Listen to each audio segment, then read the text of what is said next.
I suppose my goal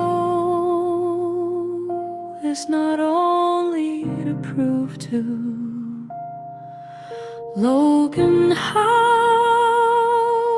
I've changed, but also to prove that I never was quite as terrible as Pig painted me.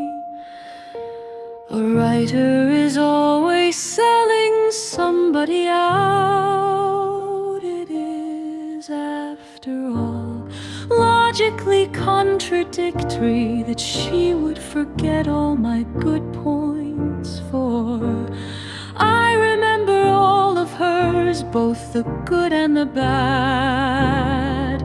If I am really so terrible, this is a casual musing, not an obsession. How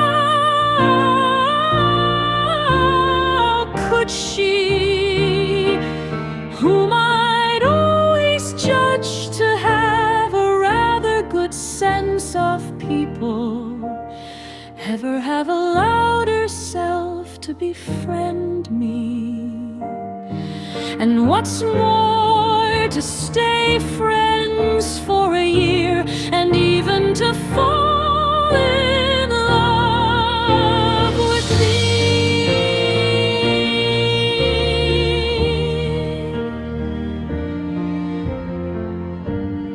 I'm quite certain I'm not wily enough to pull off something like that. Yes, she must have loved me, elsewise she'd not have felt so betrayed by my joke. We began to harbor resentment towards each other, but it was a loving resentment, the kind that often arises when many relationships deteriorate. Yet even from the merest trifle, resentment flares up, growing ever larger, just as a flame spreads from one twig to another. My prank, perhaps, was akin to a tree with a rotting trunk, for suddenly and inevitably it came crashing down.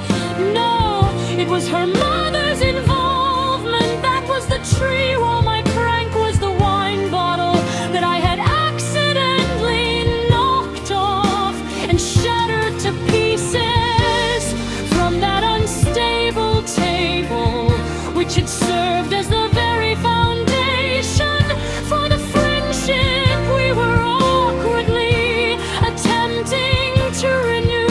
And then resentment gnawed away at her, stifling her love. Admittedly, some of it still remains. That much is obvious. It is difficult to find the right words for